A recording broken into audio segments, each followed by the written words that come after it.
ዳጣ በብርጌድ ምትመተመታች በምክንያት ድንገተኛ ሆስፒታል ገባች። ኤቢ የስራዋን ስጧትና ጭንቅላቷን በቦክስ ስለመታቻት ዳጣ ደግሞ ከባድና አሳሳቢ የሆነ ደም ሲፈሳት እንግዲህ ሰላምዬ እንግዲህ የልጇን ዳጣን እንደዚህ ስታይ ተርገብግባ ተንሰፍስፋ አለቀሰችና አበደች። ደረጀ ደግሞ ዶክተሮቹን ብዙ ደም ስለፈሰሳት እዚሁ 1-3 ቀን ማደር አለባት ሲናገሩ እሷን ደነገጠና ወይኔ ልጄ አለ ደረጀ። አባዬ እናቴ በህይወት አለች ወይ እያልሽ ጠይቂኝ። እንደዚህ አይነት እኔ ልጅነቱን አመኘ ብቀበልሽም እናትሽን ማንነቷን እንኳን ሳልነግርሽ ልታመልጭኝ ነው እንዴ? አንቺ መሞት የለብሽም አብርጌድ፣ አንቺ ከዚህ ሆስፒታል ስንወጣ ማደርግሽን አታቂም በማለት ዳጣም ሆስፒታሎቹ እያሸጓትና እየመረመሯች የሚያስፈልጋትን እርዳታ እየሰጧት ሳለ ደረጀ እጇን ያዝ አድርጎ አባዬ ልሞት ነው አይደለ አለችው። እኔ እኮ የሚቀብረኝ የለም የጎዳና ጓደኞች መሞቴ እንዲሰሙ ንገራቸው ስትለው በጣም ደነገጠችና ኧረ ተይ ዳጣዬ አለች ሰላም። ሌላ ሰውዬ እኮ ባዳ አላደረግሽም፣ ብዙ ነገር አውርተሽ ብዙ ነገር ተነጋግረን ከመኪና ውስጥ ብዙ ነገር ተነጋግረን ስናበቃ እንዴት አሁን ይህንን ነገር ታስቢያለሽ በማለት ትላታለች። ዳጣም በቃ ይህን ነበር የፈራሁት፣ እዛው የጎዳናው ህይወቴ ይሻለኝ ነበር አለች። በዚህን ጊዜ እንደዚህ አትበይ ዳጣዬ፣ ሀሳብሽን አትቀይር የኔ ልጅ፣ አንቺ እኮ ጠንካራ ልጅ ነሽ፣ አይዞሽ፣ ብዙ ችግሮችና መከራን ያሳለፍሽ ውድ ልጅ ነሽ በማለት ደረጀ ይናገራል። አባዬ ያንተ ልጅ ግን እየተነሳሽ በትንሹም በተለቀም እየወቀጠች ትገኛለች። አብርጌድ ሳላስበው ስለመታችኝ እንጂ እኔ እናንተን ደግሞ ያንተንና የማርታን ብዬ ነው እንጂ እኔ መምታት እኮ አያቅተኝም፣ ግን እኔ እናንተን ከፋችኋል ብዬ ነው አለች። አንቺ እኮ ይቅርታ ሰው ነች፣ አንቺ ግን የማይገባሽን ነገር ነው የሰጠችሽ በማለት አቶ ደረጀ ልጁን ሆስፒታል ማመጋገስ ጀመረ። ሰላምዬ ደግሞ ዶክተሮችን ጠየቀቻቸውና ለጉዳት ይሰጣት ይሆን ልጄን ወይኔ እንትሞትብኝ ይሆን እናትነቷን ሳልነግራት እያለች መንሰፍሰፍ ጀመረች። ዶክተሮች ደግሞ ተረጋጊ ሰላም፣ የሚያስፈልጋት ከሆነ ደም ተመሳሳይ ሰው ፈልጉ በማለት ስትነግራት ደነገጠችና ችግር የለም እኔ እናቷ ነኝ፣ የምትፈልጉትን ደም ለዳጣዬ ሰጣት አለባት አለች። የኔን ደም ስጧት ብቻ እሷን አትርፉልኝ አለች። እንግዲህ ሰላም ጭንቅላቷን በእጇ ይዛ ትቀውጠዋለች። አይተህ እንዳታስነሳኝ፣ ሰተህ እንዳትነሳኝ፣ ዳጣ ለብዙ ጊዜ ጎዳና ያጣችው ብቸኛዋ እና አንድ ልጄ ናት። እባክህ ፈጣሪ እንዳታሳጣኝ፣ የልምኜ ያሳጣኝ ነገር የለም፣ ዳጣዬን ምንም እንዳታደርግብኝ በማለት ፈጣሪው መማፀን ጀመረች። ደረጀ ደግሞ በጣም ሆድ ስለባሰው ስለከፋው ኤቢን ቆጣት። ልጁ ናት ዳጣና የቆጣ ልጁ ናት። ሁለቱም ልጆቹ ሆኑበትና ግራ ተጋባበትና የሚያሳዝን ውሳኔ ለመወሰን ቆርጧል ማለት ነው። እንግዲህ ሰላም ውድ የቻናሌ ተከታታዮች ሰላማችሁ በያላችሁበት ይብዛልኝ። በጉጉት ስንጠብቅ የነበረ ቀጣይ ክፍል ይዘን መተናል ማለት ነው። ሰላምና በናታን ደስተኛ ነበረች። ዳጣ ግን በዛ መካከል የጎዳናዋን እንድትመኝ ያደረገችው አብርጌድ ናት። ማርታና ደረጀም ጥሩ ፍቅር እየሰጧት ይገኛሉ። ከዚህ ቤት ጥፊ፣ ከዚህ ቤት አንቺና ሰላም የተመካከራችሁ እኔን አንድ ነገር ልታደርጉ ስለሆነ ከባድ ነገር ይዛችኋል፣ እዚህ ቤት ውጡ ስትል አብርጌድ ትነግራታለች። እስከ ዛሬ ኤቢዬ እኔ እኮ እንደዚህ ተናደሽ ተነጫንጨሽና እየተናገርሽኝ እኔ በፍጹም ልቀየምሽ አልችልም። ስሚ አለቻት፣ ያደግሽ ጎዳና እንጂ ከኔ ጋር እኩል ለመናገር አትችይም። እኔ ጋር እኩል አትኝ። እኛ ቤት የተከበረ ቤት ነው። ማንም እያረገዘ የሚጨማለቅበት ቤት አይደለም። ማንም እየተናገረ የሚረባበት አይደለም። ተራ ገረዷንም አንቺንም አበራቸዋለሁ ስትል አፈጣጭባት። አቢ እኔ እያስከበርኩሽ ነው አለች ዳጣ። ከመጣብኝ ግን ምን ያህል ሰይጣናም እንደሆንኩ አሳይሻለሁ ስትል ተፋጠጡና ፊት ለፊት አቢልጌት ደግሞ በያዘችው ስለት ቢላዋ ዳጣዬን ግንባሯን ስትመታት ዳጣዬ ሂዳ ተደፋች። በጣም የሚያሳዝን ነው። በመጨረሻ ላይ እንደምታዩት እንግዲህ ሰላምና አቶ ደረጀ ወደ ሆስፒታል ይዘዋት ሄዱ። አቶ ደረጀም ሰላምዬ የተጸነሰው ጽንስ ደግሞ እዚህ ቤት ለረጅም ጊዜ ብዙ ሰዓት ስትቆሚ ችግር ነው።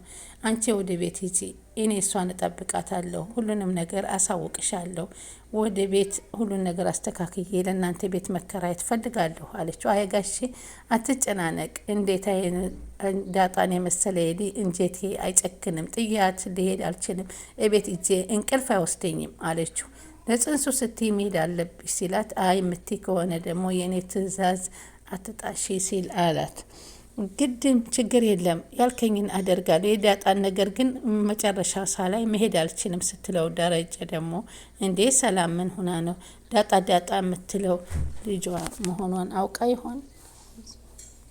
ማርታ አቶ ደረጀ ሰምቶ ይሆን የውሃ ማገኘ መስማት? ትኩሳት አላት የውሃዬ ተጎዳችቤ ብላ ወደ ሆስፒታል ይዛ ስትሄድ ለደረጀ እንዳትነግሩት ይደነግጣል።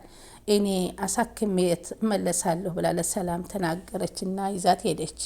ከምጥን ጋር ማለት ነው። ሰላምዬ ቤት ነበረችና አቶ ደረጀ ሰላም ቆይቶ ሲመጣ የነ ማርታ ውጭ ናቸው ብለው ነበር እንጂ ያሰበው ውሃ መታመሟን አልሰማም ነበር። ለካስ ዳጣና የኤቤድና የእሷ ታሪክ እንደዚህ ሊወራለት ፈልጎ ነው። ማርታ የእናትነት ጥግ ውሃ ስትታመት በጣም ተቻነገረች እና የምትሆነው ግራ ገባት። አቅፏና ገዳድፋ ወደ ሆስፒታል ወሰደች። ለባሏ ያላ ክብርና መውደድ በጣም ከስራ ቆይቶ ሲመጣ እንዳይደነግጥ የምታስብለት ለሰላም የተናገራ እንግዲህ አብጌል የምትባል ከባድ ሴት ግን ናታልን በግድ ካልደፈርከኝና ብሬ ካልተኛውሁ ብላ በጣም ስታበሽቀው እባክሽ ውጭልኝ አላት ማለት ነው። እኔ ያንተና ያንተ ብቻ ነው፣ ይሄን ማታደርግ ከሆነ ቤቱን በሪ ታቀውጠውና ሊደፍረኝ ነው ስትለው እባክሽ ውጭልኝ ቢላትም እምቢ ስትለው ስልኩን ሪከርድ አድርጎ የምትነጋገረው ነገር መቀረጽ ጀመረ።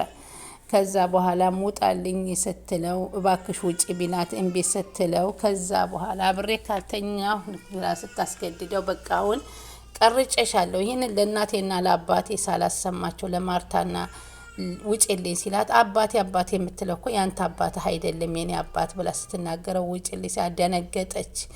በተማረ እንግዲህ በጥበብና በጭንቅላት ያለው ሰው እንግዲህ ሪከርድ አድርጎ ጉድ ሰራት ማለት ነው። በዛን ጊዜ ግዴታዋ ሆኖ ወጣች። እሷን በጣም ተናደደች። ግድ እንደ ወርቅ ካልሰጣችሁኝ አለች። እንደው ጉድ ነው እኮ በጣም የምትገርም ነገር ናት። አቢጌል እያደረገች ያለው ነገር ከአንዲት ሴት ልጅ የማይጠበቅ ነገር እያየባት ነው። ነውር እያደረገች ነው። አንተ ስለፈለከኝ ሳይሆን እኔ ስለፈለኩች ነው ብላት ነበር። እና እሷ ደግሞ አቢጌል እንግዲህ አንተ ስፈልግ እኔ እንደውም አንተ ከኔ ክፍል መምጣት ፈልገህ መምጣት ነበረብህ በማለት የተናገረችው ንግግር በጣም ነው የምታናድደው። እንግዲህ ዳጣ በጣም አስተማሪ የሆነ ነገር ወንዶች እንግዲህ ራሳቸው ፈልገው ካልሆነ ሰው ሴት ልጅ አስገድዷቸው በክብር ሲጠይቁሽ እንጂ በእንደዚህ አይነት መልኩ ማንነትሽን አሳልፈን ባንሰጥ በጣም የተመረጠ ይመስለኛል።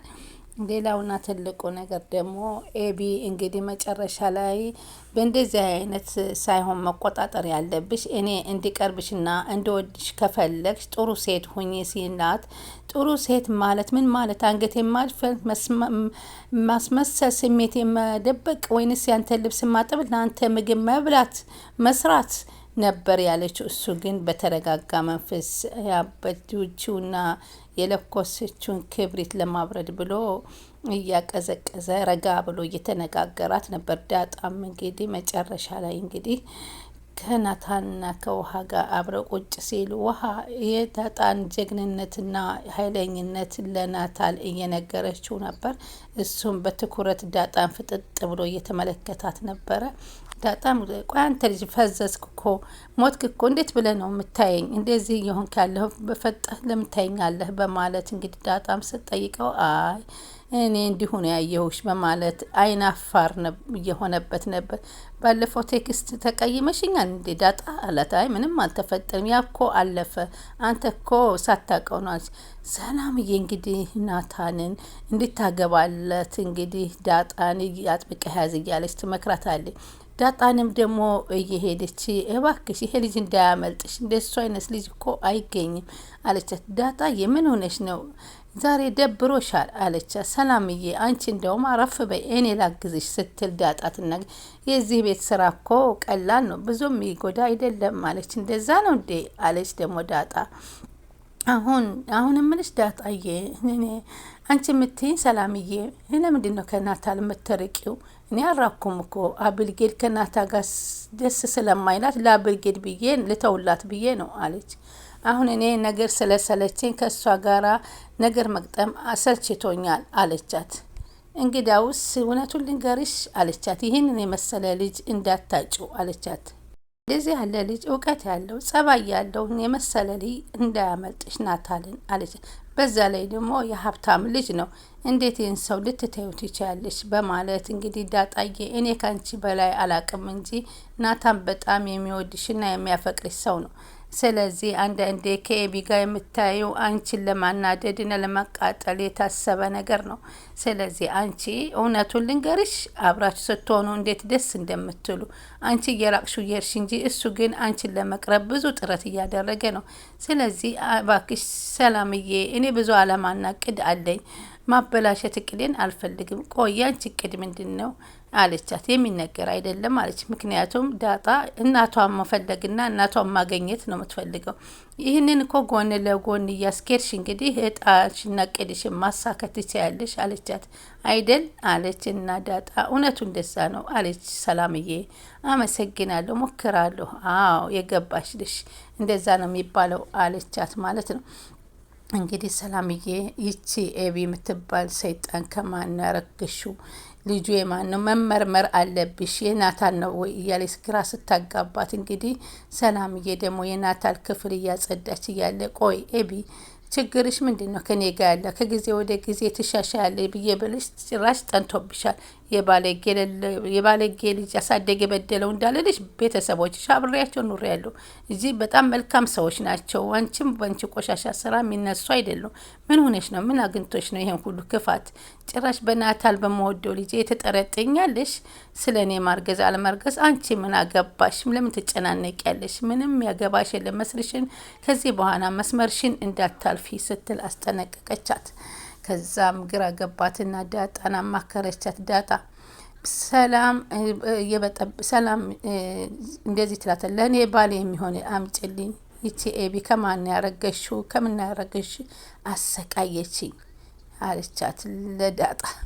ዳጣ ደግሞ ችግር የለውም ግን እኔማ ቃል ጀለሶች አሉኝ ከነሱ አንዱን አመጣለሁ ስትል እሷ ተደብቃ አብልጌድ ትሰማቸው ነበር። አብልጌድ ስትሰማም እቅዱን ሰማች ነው። ወይንም አብልጌድን የሚያፈቅር ሰው አምጭልኝና አገናኝልኝ ስትላት በጣም ገረማትና በዚህ ቦታ እያሉ ነበር ተቀጣጥራ። ድንገት በውጭ ስትወጣ ስታያት እንግዲህ እንዲሁ ነገሮችን ታንቴራ ትገጥማትና ግንባሯን ብላ የመታቻት ማለት ነው። በዚህ ምክንያት እንግዲህ ዳጣዬ ታመታለች ማለት ነው። እንግዲህ የናታልም አባት ከደረጀ ጋር መጋባትና መቀናጀት እንዳለበት በስልክ ነግሮት ከአንተ ልጆች አንደኛቸው እንዳርለት ሲለው እኛ ባል ነው አይሄዱም ሲል ወይዘሮ ማርታ እንዴት እንድትላለህ እኛ ባል ነው ሳይሆን እነሱ እኮ ከአብርጌድ ጋር ተዋደዋል ስትለው አይመስለኝም አለ አቶ ደረጀ። አብርጌድን ሳይሆን ናታል የወደደው እንግዲህ የወደደው ዳጣን ነው። ዳጣን ደግሞ ይህንን ቤተሰቡ ጋር መጣላትና ቅራኔ መፍጠር ስላልፈለገች እየሸሸችው ትገኛለች። እንግዲህ ውድ ተመልካቾቼ አሁን ወይዘሮ ማርታና ደረጀ አብርጌድን እንዲታገባላቸው እየወተወቱ ነው።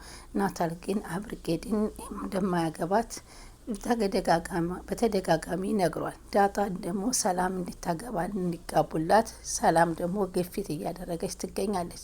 እንግዲህ የማንኛቸው ይሰምር ይመስላል። በእውነት ከሆነ ግን ናታልና ዳጣ ቢገናኙ በጣም ደስ የሚል ህይወትና መንገድ ይፈጥራሉ ብለን እናስባለን። ስለምትከታተሉን እናመሰግናለን። ቻናሉን ላይክ፣ ሸር እያረጋችሁ ሰብስክራይብ እያረጋችሁ ጠብቁን። ቀጣይ ይዘን እንመጣለን።